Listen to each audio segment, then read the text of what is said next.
ඉතින් යාළුවනේ කොහොමද සතියක් ගත වුණා නේද දන්නේම නැතුව. ආදරෙන් එකතු වෙලා ඉන්න මගෙත් එක්ක. මගේ YouTube channel එකත් එක්ක. බලන්නකෝ මාළල ලස්සන. ඒ වගේම අපේ ජීවිතත් ලස්සන වෙනවන්න නේද? අද මම ඔයාලත් එක්ක බෙදා ගන්න හදන්නේ අපි චූටි ගමනක් ගියා. ඒ ගමන කොහෙද මොකටද ගියේ කියලා තමයි ඕගොල්ලොත් එක්ක මම බෙදා ගන්න හදන්නේ.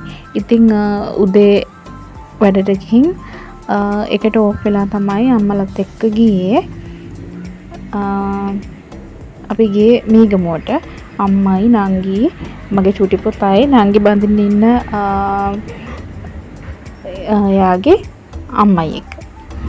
අපි මේ ගියේ සාරි කලෙක්ෂන් එකකට. සාරි වගේ බලන්න. හරිද? මේ ඉස්සල්ලාම අපි ගියා රිච් ගැලරි කියලා තියෙනවා. ඒ ෂොප් එකට තමයි මුලින්ම ගියේ. එතනත් සාරි ගොඩක් තියෙනවා. නමුත් නංගිට හරියන සාරියක් අපිට එතනින් හොයාගන්න බැරි වුණා. එයාගේ හිතට අල්ලපු එකම එක සාරියකට තිබුණේ මේක. නමුත් එයා කියන විදිහට ඒ සාරියක මේ හදන්න බෑ. ඒ නිසා අපි මේ ගියා. ඔයාලා දන්නවා ඇති මේ සාලා බ්‍රයිඩ්ස් කියලා තියෙනවා. මේක නම් ලොකු කලෙක්ෂන් එකක් තියෙනවා. හරිම ලස්සනයි. එතනට ගියාම මොකද්ද ගන්න කියලා හිතා ගන්න බැරි තරමටම ලස්සනයි. හැබැයි සෙනග නම් ගොඩක් හිටියේ නැහැ. මොකද මේ අර නත්තල් වලට සාරි එහෙම ගන්නව අඩු හින්දා. ඉතින් මේ ඒ අතරේ ඔන්න බලන්නකෝ චූටි බබා නම් මට තෝරගන්න දුන්නේ නැහැ. එයාට මෙන්න මේ චූටි යාළුවෙක් හම්බෙලා මෙයා හිතන්නේ නැති මේ එයා ඇත්ත කෙනෙක් කියලා. එයාට තේරෙන්නේ නැහැ මේ ඩමි එකක් කියලා. එයා එයත් එක්ක හරියට වීඩියෝ කරනවා වගේ එයා කෝලම් කරනවා. ඉතින් එතනින් අපි සාරි තෝරගත්තා. පස්සේ අපි ගියා CIB එකට මේ අපේ තාත්තලට ෂර්ට් ගන්න ගියේ. එතන අපි ගොඩක් වෙලා රැඳුනේ නැහැ. මොකද මේ අපිට වෙන ඇඳුම් ගන්න ගියේ නැහැනේ. සාරි කලෙක්ෂන් එකට විතරනේ අපි ගියේ. ඉතින් මේ බලනකො නත්තලට දාපු බඩු මේ ඉන්නේ අපේ නංගිගේ නන්දම්මා.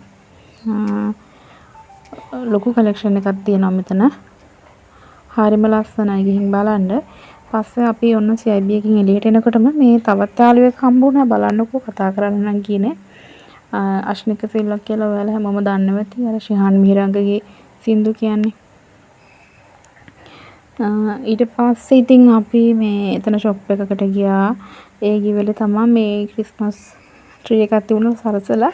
අපි ඉතින් චූටි බබා හරි ආසයිනේ. ඉතින් එයාගේ ෆොටෝස් ටිකක් ගත්තා. ඉතින් ඊට පස්සේ අපි ගෙදර ආවා.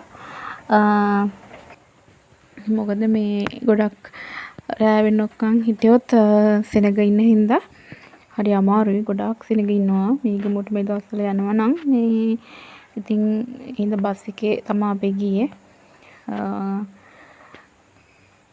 ඉතින් ආයෙත් දවසක හම්බ වෙන්නම්. එතකන් ඔයාලා හැමෝම පරිස්සමින් ඉන්න. ආදරේ හැමෝටම අනිවාර්යෙන් කමෙන්ට් එකක් දාන්න, ලයික් එකක් දාන්න, සබ්ස්ක්‍රයිබ් කරලා මගේ channel එකත් එක්ක එකතු වෙන්න කියලා ඔයාලා හැමෝගෙම ආදරෙන් ඉල්ලනවා. ඉතින් යාළුවනේ බුදු සරණයි, දිස් පිහිටයි, දේව පිහිටයි.